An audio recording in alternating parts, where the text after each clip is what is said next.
Hey guys, today I'll be showing you how to drive BMW's DCT, which stands for dual clutch transmission. And yeah, this is obviously a feature or option offered on 2008 to 2020 BMW models, including M and a couple bespoke non-M models, which resulted from the Z4 35i and IS's and the 335i and IS models earlier in the day. And yeah, obviously a bit of insight to the DCT. It's a automated manual, being a 7-speed dual clutch transmission, and it uses means of a hydraulic actuated pump to actuate gears back and forth. It has obviously two clutch disc plates. So you've got one clutch which has gears 1, 3, 5 and 7, and the second clutch plate which has gears 2, 4 and 6. And you'll notice, obviously, yeah, just when you turn on the car, you are started in park gear. The DCTs do not come with a park gear on here. The only way to put in park is by leaving it in drive and turning off the whole car. If you try putting in neutral, it will give you a warning message on the dashboard. Yep, let's just get through the gates real quick. And yeah, so obviously it is quite a smooth transmission when you get it going, but initially it is a bit of interesting gearbox. Hence the name DCT. But yeah, obviously it is quite cool and quite a quirky little feature to have on the vehicle. Not to mention the fact that these sort of come with automatics already. But yeah, let's just start driving. Got a nice seatbelt tightener as well. But yeah, obviously it is quite a cool gearbox. But yeah, obviously if you just look down here, you've got the gear stick, and yeah, you've got sport mode as well, and you've got a number of different settings as well. You've got obviously the M heads-up display to yeah, you can feel the exhaust is a lot more potent now, turning on the M mode. And you've got the M gauge, which you won't be able to see on the camera, but it is quite an interesting system, the M HUD. And yeah, you've got the gearbox system, which has 3 different settings. You've got 3 different intensities on each different drive mode. So for normal driving, you've got, if you see these 3 little indicators here, you've got D1, this is D2, this is a D1, D2, D3, and then if I put in sport mode now, you've got S1, S2, S3. So this is manual mode now, and it's paddle shift mode. So yeah, but yeah, again with the DCT, it does take a bit of learning. You'll find out that a car doesn't creep at all. It's like having a manual, and if you are on a hill or an incline, the car will roll back and forth, as it is basically, yeah, sort of like a manual. It feels like it's in neutral, just sort of not in a gear at all. But the S63's turbochargers do sound very nice, obviously. But yeah, quite an interesting gearbox. You can put it back in drive, and you've got neutral. You can sort of put neutral and just rev bang it basically. But yeah. But it is a very interesting gearbox, to say the least. A lot of the M4s are equipped with it. I personally like the ZF because it's a bit more smoother, but the DCT can also be smooth when you're taking off. I'll demonstrate at some traffic lights soon. You know, it may be a bit jerky, but I'll show obviously how to resolve that by just simply putting second gear or letting the accelerator on very lightly, and yeah, just letting it off a bit lightly and not punching it straight off the line. Yeah, it's just for quite smooth when you get it running. It is a very smooth gearbox, and obviously it's rapid. It is very fast. It's way faster than the ZFs, and you can have a GTS flash tuned or XHP moduled, which yeah, basically just makes them insanely quick to change, and also eliminates that initial jerk or jerkiness or motion when you do set off. But yeah, it's very smooth. Obviously 7 gear. DCT does have a built-in safety feature which will not let you, so straight off the traffic lights you can only be in 1st or 2nd gear.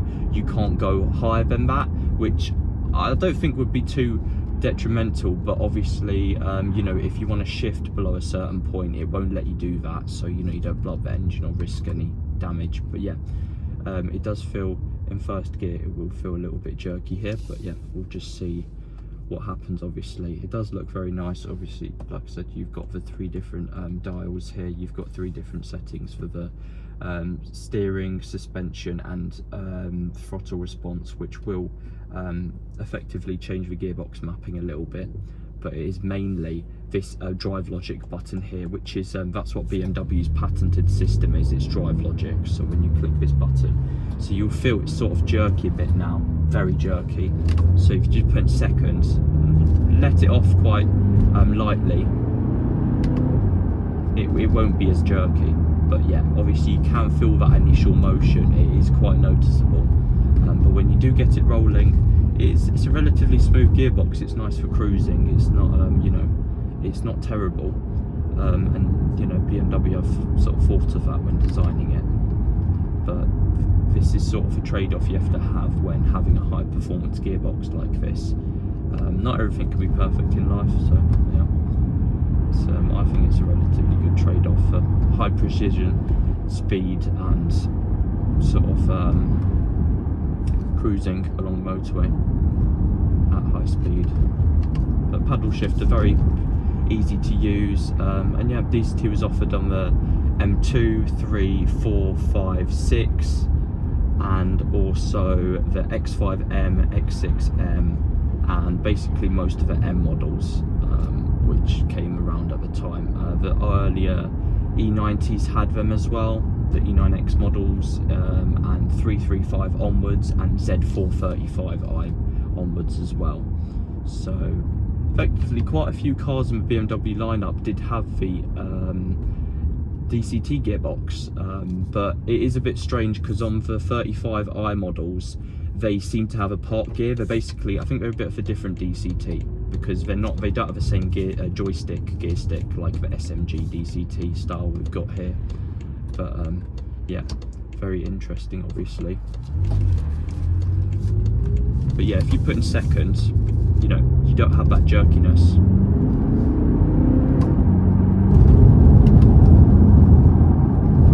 It's definitely a lot more potent and smoother, but definitely a lot more linear torque curve when you know, don't start in first gear. It's it feels, you know, get the torque a bit wider rather than all at once. But it definitely does pack a lot of punch, especially this car with a comp pack on the F series. The F, yeah, sort of F10, F06. It's basically the 4.4, you know, the early 4.4 family. But yeah, very cool. It's very nice, and round corners it definitely handles and adapts quite well.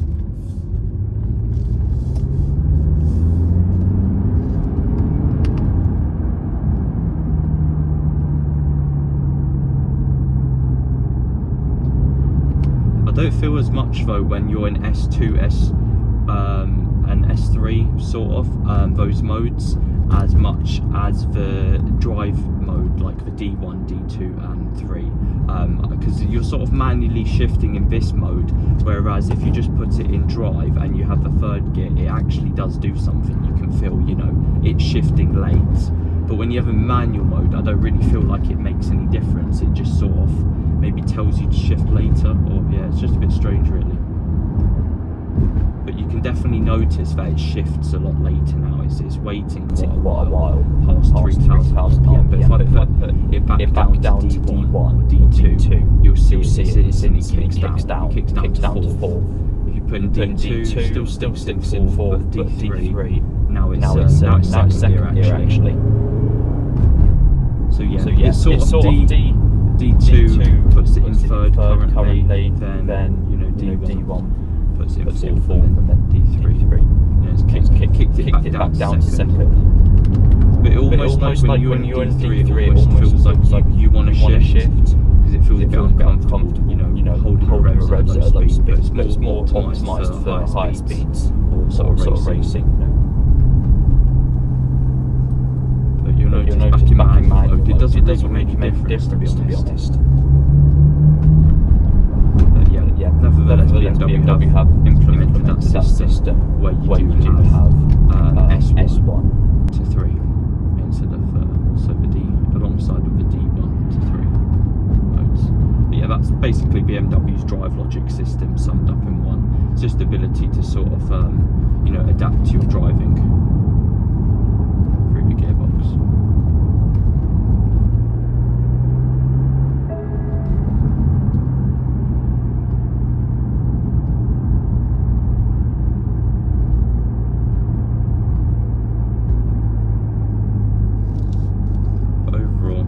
M6 does drive quite nice, basically same engine as the M5. It will handle very similar to the M5 with a carbon roof and stuff. So you know, along with a gearbox and 600 horsepower, it definitely does make it quick. I think the 0 to 60 is definitely low 4. I think it's just over 3 seconds really. It is definitely, you know, it's around the 4-second mark, so it's definitely no slouch.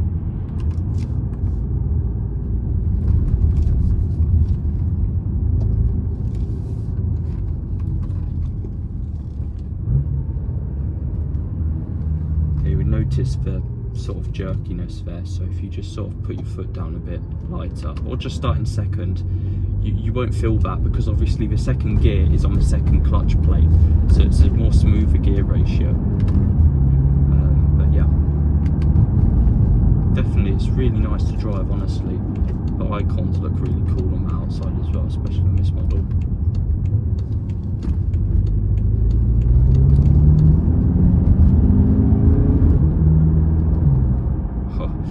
It's very smooth. The power lineage is just, it's just very smooth. You know, you get the torque all over a curve, and the horsepower, it's not like, it doesn't feel like you're in a hot hatch or anything. It just feels like, you know, sort of like you're in an S63 really, or like yeah, like an S8, something sort of a super sedan.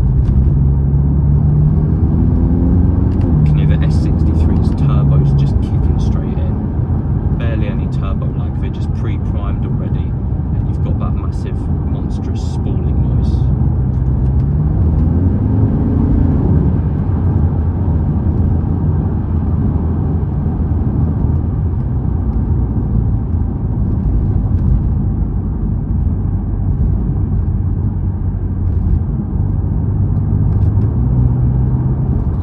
Yeah, definitely one of a kind. It's a shame they've gotten rid of this DCT gearbox. They've gone back to ZF. I think they've just basically flash tuned him a bit, made him a bit sporty and more responsive overall. But yeah, there's obviously a reason they've gone back to ZF, but these are quite fairly reliable, these DCTs. The earlier SMGs sort of, I think they had hydraulic pump issues and they kept failing and eating through them. I remember the old Vanquishes, they have a similar gearbox. A lot of cars, they have a similar gearbox, but I think BMW have executed it quite well, to be honest, and it is quite an interesting little gear stick you've got as well. It is a different way of driving, sort of, to some extent, but yeah, hope you guys enjoyed the video, and I'll see you in the next one.